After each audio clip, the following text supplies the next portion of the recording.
It was all good just a week ago. Shakur Stevenson, trouble in paradise with his current promoter, TR, aka Top Rank. He taking shots at a whole lot of things. Without further ado, roll the clip. Out of your contract? Because I feel like when I was with a certain promoter, I was in a chokehold. You know, I couldn't say the things that I wanted to say. I couldn't be the person that I wanted to be. I couldn't be outspoken. And then I was able to become my own boss, promote my fights where I wanted to promote my fights, do certain things that I wanted to do. And when I did that, you know, it was greater later. You know, you got to make certain sacrifices to get to a certain point. And that's what I did. Going on Dancing with the Stars, WWE, look, you know, those things right there, just going to different fields, taking chances, getting fans from all walks of life and making them become boxing fans. Even if you didn't become boxing fans, I was entertaining enough for you just to be entertained by me. Did you buy yourself out of your contract?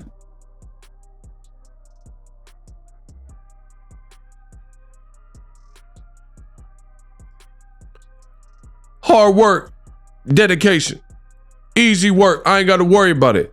That was Floyd Money Mayweather. Floyd Mayweather previously did this interview, and Shakur Stevenson, he just posted that. Now, the tricky part about me making this video is we live in times where a lot of these fighters are deleting, you know, they're posting these things and getting stuff off their chest on social media, and then they hurry up and delete. But luckily, the Ego Network was able to preserve some of these things from Shakur Stevenson. I really don't understand that about this generation. Like, for me, I don't like to do double the work. So if I said it, I meant it. That's why I've never deleted any videos because of me. Like, if I said something and I'm wrong, then it is what it is. But I don't understand this new generation of just the post and delete stuff. Like, if I said it and I wanted people to see it, I don't make rash decisions, you know? So if I said it and I posted it and I wanted people to see, then that's not going to change. I'm not going to take it down, generally speaking. But anyway, Shakur Stevenson posted that. That was Floyd Mayweather. We all know he was talking about Top Rank, and he was saying that he had to buy himself out of his contract in order to be his own man. Shakur posted that among with other in the Instagram carousel, and the caption says, "No weapon formed against me shall prosper. July 6th, we will prevail. In the rest of my career, we will prevail. Stay on that side.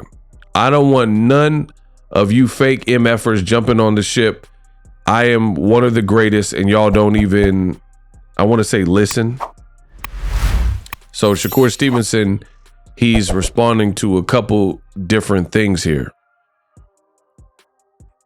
For starters, Lomachenko just beat Kambosos. That was an IBF title fight. I've already made a video about that, but check that out. And I think this initially started because if you listen to the ESPN telecast, which based on the timing of Shakur's rants, it looks like Shakur was tapped into that. But if you listen to it, Shakur Stevenson was never brought up on the ESPN telecast, right? They never mentioned his name, even though he's a WBC champion and he's signed with Top Rank. And I find that funny. I find that funny for a few different reasons. For one, I remember old media and the Shapeshifters, PBC put up a graphic of like the welterweight picture a few years ago, and they did not include a non-PBC fighter, Terrence Crawford, right? They say, oh, how could PBC do this? PBC, why would they not mention Terrence Crawford? He's a top welterweight, yada, yada, yada. This is embarrassing. This is a travesty.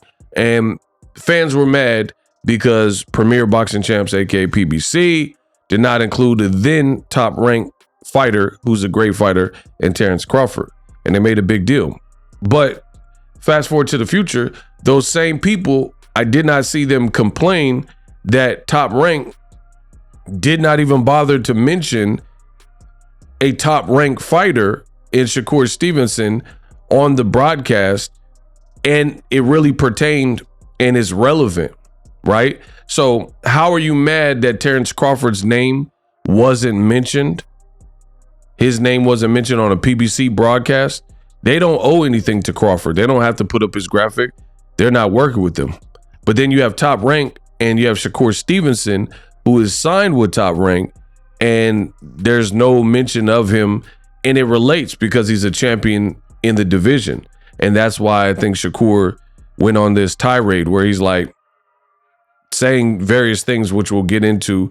But basically, I'm being blackballed. They don't want to see me win.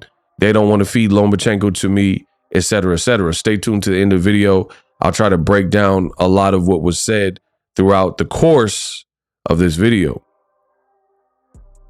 So you got to understand why Shakur Stevenson is mad here. He's a talented, skilled fighter. He's receiving a lot of slack and flack for his last performance with Edwin De Los Santos. And now from his own current promoter, he's not even being mentioned on the fight with Lomachenko, a guy that he's called out, and George Kambosos. And again, I'm not going to spend as much time talking about Lomachenko Kambosos because I've already talked about it in a video. The bottom line is Lomachenko was getting off. Lomachenko did well, looked sharp, and stopped, became the first person to stop George Kambosos. So all in all, I do understand Shakur's frustration, but you know, some people would question the approach because I looked in the comment section and a lot of people were flaming Shakur Stevenson for these outbursts. And the bad side about it, or the downside for Shakur, he's calling it a dirty business.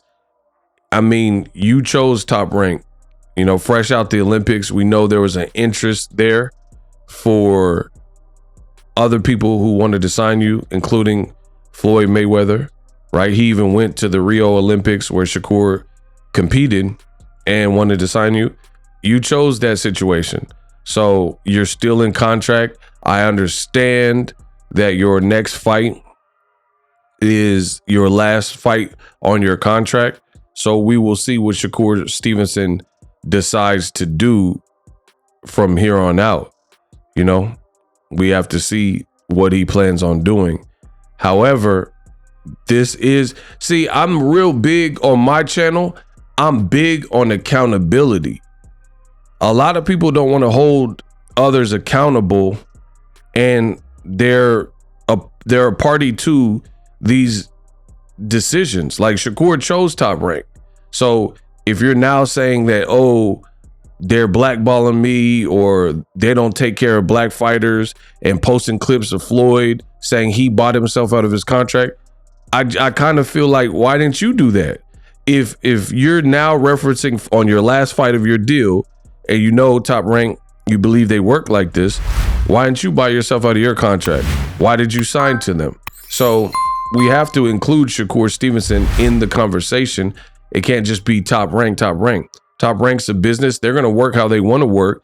And to me, this is not brand new news, because Cameron Duncan, the late Cameron Duncan, he already did interviews where he stated that Top Rank, this was years ago, because he's no longer even alive. And boxing manager Cameron Duncan previously said, from his experience working with Top Rank, he says they had this thing called the NBF list. And he said what the NBF list is, they have no black fighters list. So if there's someone they're really trying to market that is not a black fighter, let's say Oscar Valdez or, you know, whoever, and then there's a contemporary black fighter, they'll put them on this NBF list and make sure the matchmakers don't pit the Oscar Valdez style with the style that could possibly beat him, a black American style. And I know some people are scratching their head, but wait, Top Rank made Shakur Stevenson versus Oscar Valdez. I'm not saying they've never done it, but if the person is favored to win and they're trying to build a person, maybe it doesn't happen in some of those circumstances. Plus, you have to understand this. Timing is everything. If you look at it, Terrence Crawford filed a lawsuit against Top Rank.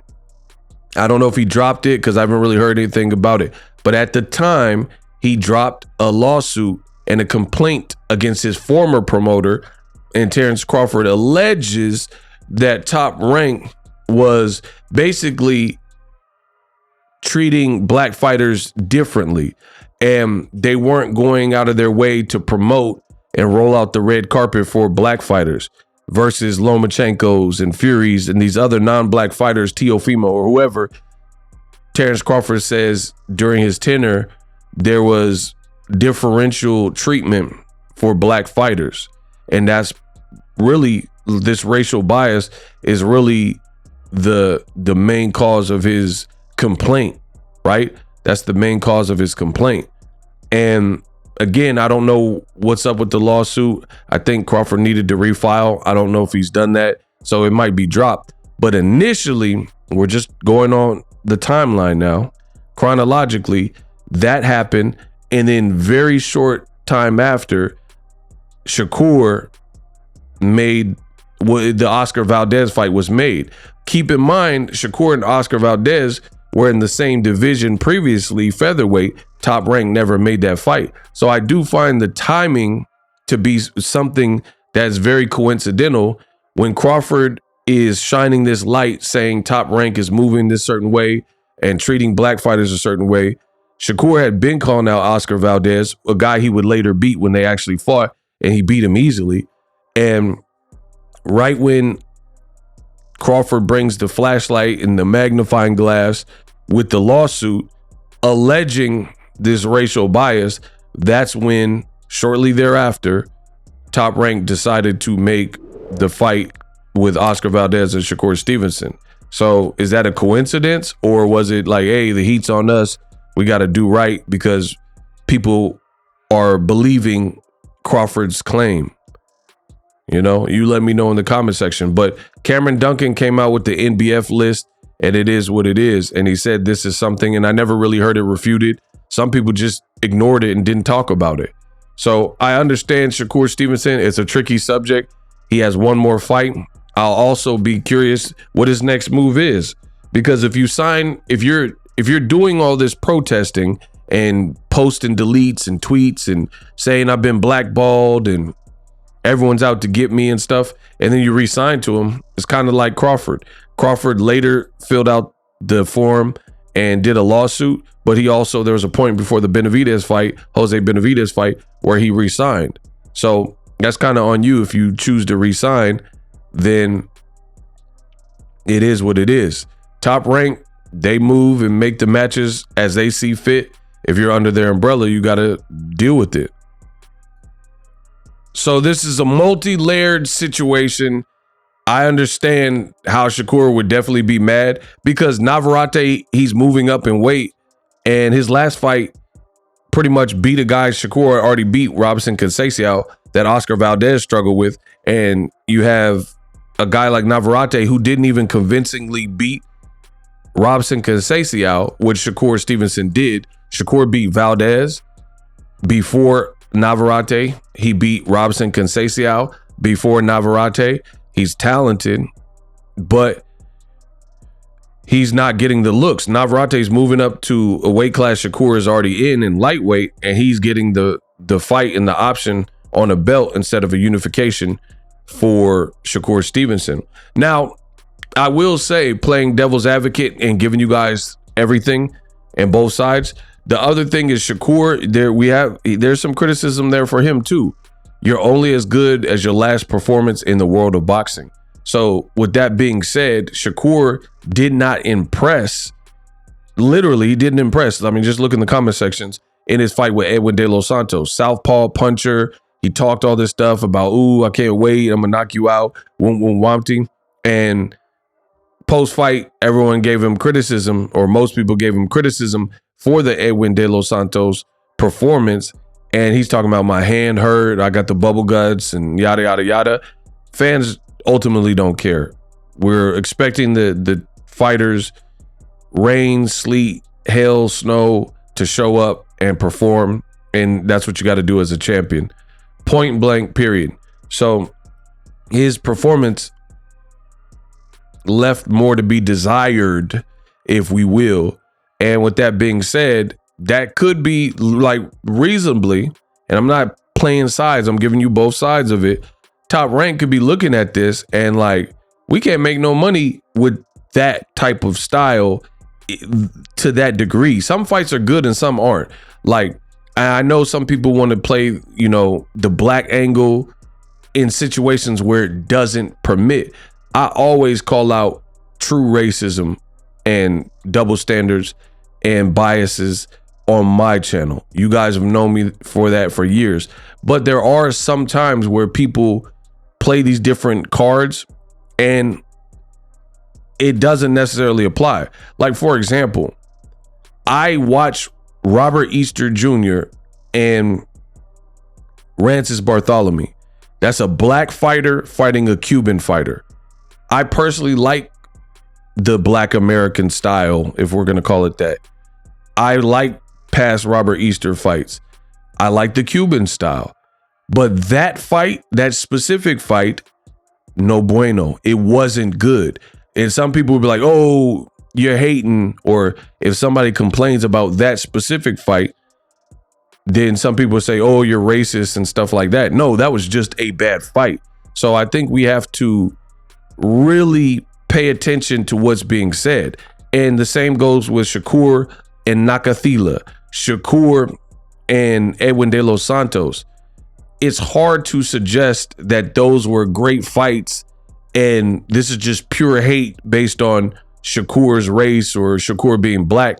Some fights just aren't good. And it doesn't matter if you're black, Chinese, Mexican, white, Rican, or any other ethnicity or race. Some fights just aren't good. Shakur's last performance on both sides, Edwin didn't do what people expected, and Shakur, based on who he is, didn't do what people expected. So some fights just are bad. So I think there's some gray area where some people will be like, oh, everyone's hating, calling Shakur boring and stuff. The fight was kind of boring. You know what I mean? And that's just what it is.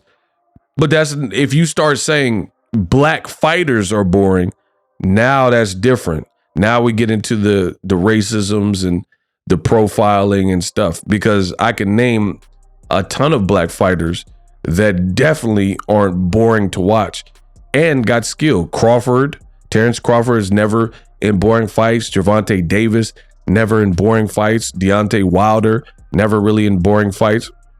So there's a lot of guys who are black that aren't in boring fights, but some fights are truly boring. So on Top Rank side, they could be looking at like, hey, Navarrete, he's doing a better job selling tickets, or maybe his style is more fan friendly, et cetera, et cetera.